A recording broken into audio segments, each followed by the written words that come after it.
या देवी सर्वभूतेषु माँ कालरात्रिरूपेण संस्थिता नमस्तस्यै नमस्तस्यै नमस्तस्यै नमो नमः। जय माता रानी। दोस्तों, आप सभी को नवरात्रि के 7वें दिन की हार्दिक शुभकामनाएं। आप सभी पर माँ भवानी जगदम्बा की कृपा सदा सर्वदा बनी रहे।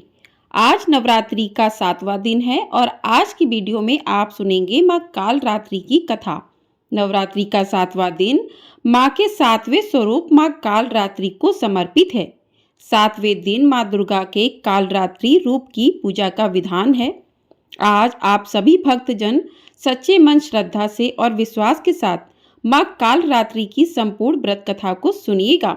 माँ कालरात्रि की 4 भुजाएं हैं।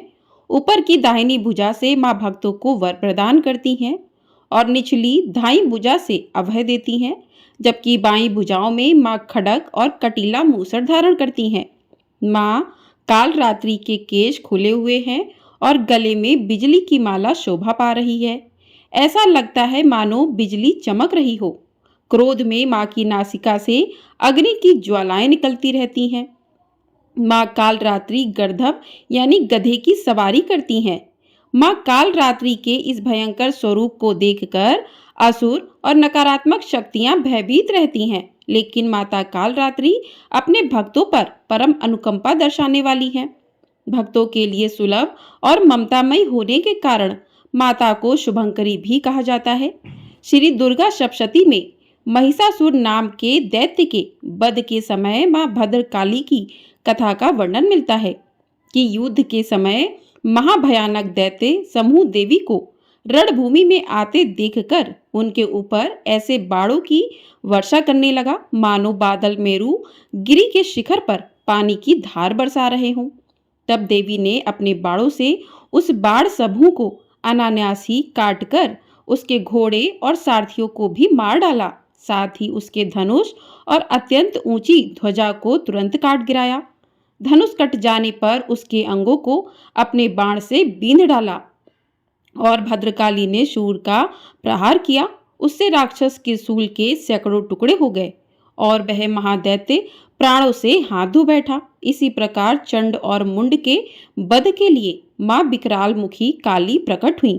मार्कंडेय ऋषि कहते हैं कि इसके बाद शुंभ की आज्ञा पाकर वे चंड मुंड आदि दैत्य चतुरंगणी सेना के साथ अस्त्र शस्त्रों से सुसज्जित होकर चल पड़े।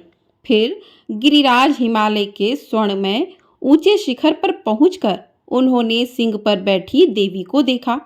उन्हें देखकर दैत्य लोग तत्परता से उन्हें पकड़ने का प्रयास करने लगे। तब देवी अंबिका ने उन शत्रु के प्रति बड़ा क्रोध किया। उस समय क्रोध के कारण उनका मुख काला पड़ गया, ललाट में भौहें टेढ़ी हो गईं और वहीं से तुरंत विकराल मुखी काली प्रकट हुई, जो तलवार और पास लिए हुए थी। वे विचित्र खड्भाग धारण किए और चीते के चर्म की साड़ी पहने नरमुंडों की माला से विभूषित थीं। उनके शरीर का मांस सूख गया था, केवल हड्डियों का ढांचा था, जिससे वे अत्यंत भयंकर जान पड़ती थीं। उनका मुख बहुत विशाल था, जीभ लपलपाने के कारण वह और भी डरावनी लग रही थीं। उनकी आंखें भीतर को धसी हुई और कुछ लाल थीं। वे अपनी भयंकर गर्जना से संपूर्ण दिशाओं को गुंजा रही थीं। बड़े बड़े दैत्यों का वध करती हुई वे कालिका देवी बड़ी तेजी से दैत्यों की उस सेना पर टूट पड़ी और उन सबको खाने लगी। तीनों लोकों में राक्षस शुंभ निशुंभ और रक्तबीज दैत्य ने हाहाकार मचा रखा था। सभी देवतागण चिंतित थे। सभी देवी देवता मिलकर भगवान शिव के पास गए और रक्षा की प्रार्थना की। तब महादेव ने मां पार्वती से असुरों का संहार कर अपने भक्तों की रक्षा के लिए कहा। इसके बाद माता पार्वती जी ने दुर्गा जी का रूप धारण किया और शुंभ निशुंभ का वध कर दिया। अब देवी के सामने असली चुनौती राक्षस रक्तबीज ने पेश की। जैसे ही माँ दुर्गा रक्तबीज को मारती और उसके खून की बूंदें धरती पर गिरती, वैसे ही उसके ही जैसे लाखों रक्तबीज पैदा हो जाते, जिससे माता क्रोधित हो गई। उनका वर्ण श्यामल हो गया और इसी स्वरूप से माँ कालरात्रि का प्राकट्य हुआ। दैत्य रक्तबीज एक ऐसा दानव था जिसे यह वरदान मिला हुआ था कि जब जब उसके रक्त की एक बूंद भी धरती पर गिरेगी तब हर बूंद से एक नया रक्त भी जन्म ले लेगा, जो कि रूप और शक्ति में भी उसी के समान होगा। ऐसे में माँ कालरात्रि ने रक्त बीज की गर्दन काटकर उसे खप्पर में रख लिया, ताकि रक्त की बूंदें नीचे ना गिरे और उसका सारा खून पी गई। और इस प्रकार देवी ने रक्त बीज की एक भी रक्त की बूंद धरती पर नहीं गिरने दी। रक्त बीज दैत्य के रक्त से उत्पन्न हुए जितने भी रक्त बीज थे वे सब माँ की जिह्वा पर उत्पन्न होते गए और माँ उन सबको भक्षण करती गई। इस प्रकार रक्त बीज दैत्य शक्तिहीन हो गया और फिर माँ काली ने रक्त बीज का वध कर दिया। इस प्रकार माँ काली सदैव अपने भक्तों की रक्षा के लिए तत्पर रहती हैं। प्रेम से बोलिए माँ कालरात्रि की जय। तो इस प्रकार से पहली कथा समाप्त हुई। अब सुनते हैं माँ काली की दूसरी पौराणिक कथा। दूसरी कथा के अनुसार एक समय दारुक नामक एक पापी असुर ने ब्रह्मा जी की तपस्या करके उन्हें प्रसन्न कर लिया। ब्रह्मा जी से पाए वरदान के कारण दारुक अत्यंत बलशाली हो गया। वह देवताओं और ब्राह्मणों को परेशान करने लगा। वह उन पर अत्याचार करने लगा और धार्मिक अनुष्ठान यज्ञ बंद करवा दिए और स्वर्ग को चला गया। सभी देवता विचलित होकर ब्रह्मा जी और विष्णु जी के पास सहायता मांगने के लिए चले गए। ब्रह्मा जी ने बताया कि दारुक का नाश सिर्फ स्त्री के हाथ से ही हो सकता है। सभी बड़े बड़े देवता भी उससे युद्ध में हार चुके थे। अंत में अब निश्चित किया गया कि दारुक का वध भगवान शिव की पत्नी माता पार्वती करेंगी। भगवान शिव ने अपना तीसरा नेत्र खोलकर भयानक और प्रचंड महाकाली को जन्म दिया। उनका शरीर काले रंग का था। माता काली के माथे पर तीसरा नेत्र और चंद्र रेखा थी। उनके हाथों में त्रिशूल और कई प्रकार के अस्त्र थे। महाकाली के प्रचंड रूप को देखकर चारों तरफ अग्नि की भयानक लपटें उत्पन्न हो गईं। महाकाली के क्रोध को भगवान शिव ही रोक सकते थे, इसलिए उन्होंने एक बालक का रूप लिया। भगवान शिव शमशान पहुंचे और वहां बालक के रूप में लेटकर रोने लगे। छोटे बालक को रोता हुआ देखकर महाकाली का क्रोध शांत हो गया। उनके हृदय में ममता भावना जागृत हो गई। उन्होंने शिव जी रूपी छोटे बालक को उठाया और अपने स्तनों से दूध पिलाने लगी। इसीलिए कहते हैं शिवा धात्री।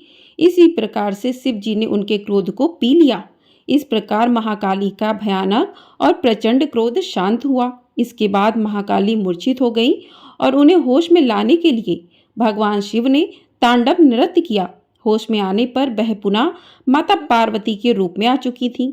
माता पार्वती भगवान शिव का नृत्य देखकर नृत्य करने लगी, जिसके कारण उन्हें योगिनी के नाम से पुकारा जाता है। एक बार प्रेम से बोलिए माता काली की जय। तो इस प्रकार से दोनों कथाएं पूर्ण हुई। अब करते हैं माँ कालरात्रि की आरती।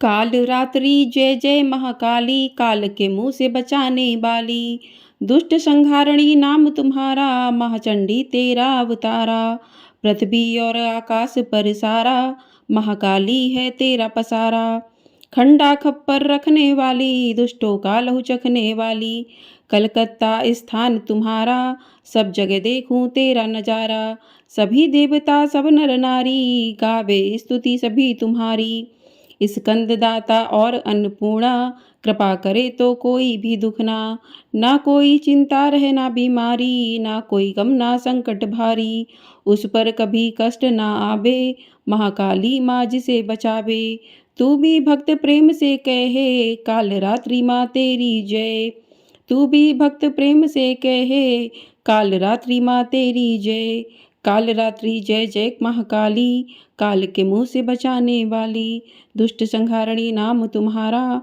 माँ चंडी तेरा अवतारा, काल रात्रि जय जय महाकाली, काल के मुंह से बचाने वाली। प्रेम से बोलिए माँ काल रात्रि की जय। प्रेम से बोलिए माँ भवानी शेरावाली मैया की जय। तो इस प्रकार से माँ काल रात्रि की कथा और आरती पूर्ण हुई। आपको यदि ये वीडियो पसंद आई हो, वीडियो को लाइक कर दीजिएगा। चैनल पर नए हैं तो चैनल को भी सब्सक्राइब कर लीजिएगा। आपको हमारे चैनल पर अष्टमी कब है, अष्टमी का व्रत कब रखना है, कन्या किस दिन खिलानी है, इसकी वीडियो अपलोड हो चुकी है, तो आप लोग उसे भी जाकर देख सकते हैं। और साथ ही दुर्गा सप्तशती पाठ सुनाए जा रहे हैं। तो आप लोग उन्हें सुनना चाहते हैं तो उनको भी जाकर सुन सकते हैं। और वीडियो पसंद आई हो तो कमेंट बॉक्स में माँ काली की जय भी अवश्य लिखिएगा। जय माँ काली।